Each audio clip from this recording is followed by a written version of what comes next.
but I do want to talk about something that I find very interesting.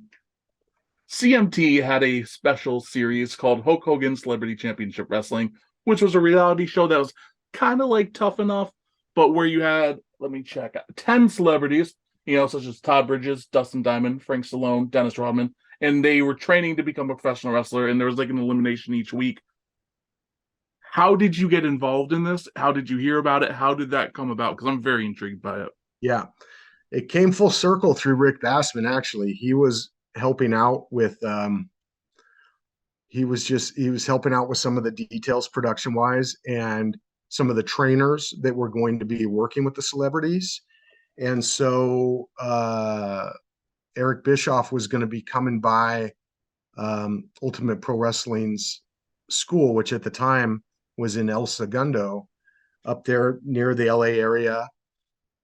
So Rick said, "Hey, you should come in. We're gonna have the guys that were prospect trainers, do a couple quick matches for Bischoff and Hervey, and why don't you come and like ring announce it, or do some stand up interviews and whatever and get seen." So I did, and I got the gig through that. So I was the on screen ring announcer for that show when they would finally have the competition days and they would be putting on the matches to be judged by Hogan and Bischoff and Jimmy Hart. And then, but I was on set behind the scenes every day too, just taking notes and production notes and just working behind the scenes as well.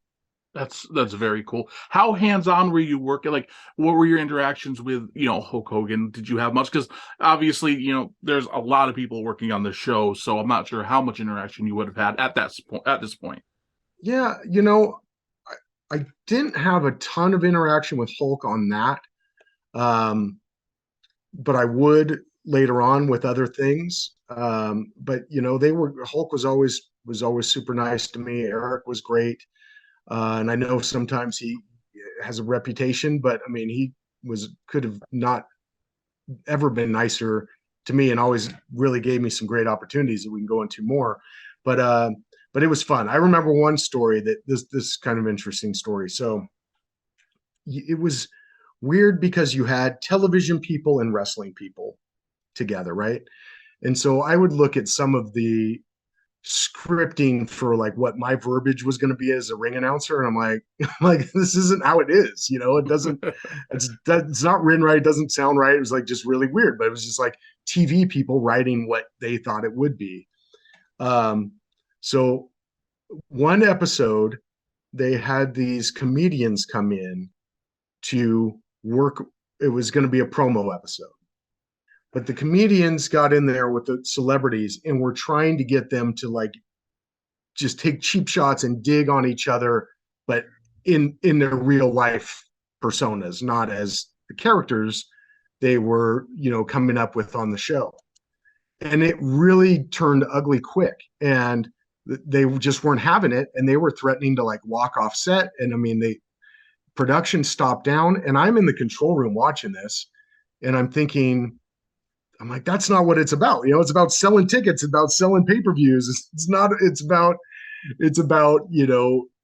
putting over the event and putting over your opponent, but putting yourself over a little bit more, and all those things you hear Mhm. about, cutting promo, kind of good promo. So I was telling one of the producers that, and they got Eric on the phone. Eric comes in, and I'm talking to him, and he's like, "Good, go to wardrobe. You're doing the segment." And then, so I mean, Wow. it was weird. So I just got thrown in the mix and basically laid out what a promo is all about. And it's marketing, it's push, it's being in character, it's being larger than life. It's so that people want to see this.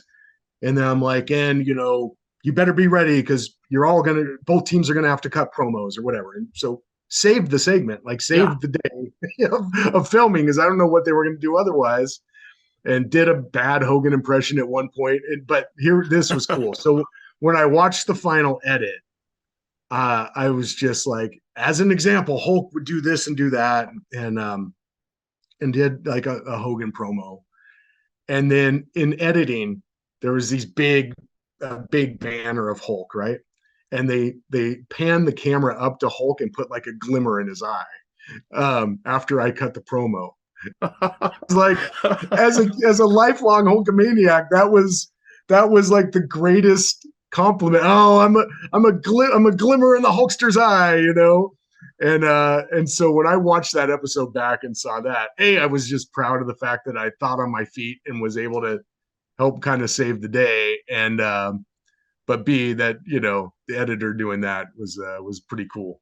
It's just such a cool experience in general, because you did bring up, it was very full circle, right? You were a Hulkamaniac. He was one of the people who you were first hooked on as a kid, and here you are 20 years later, and now you're working with him.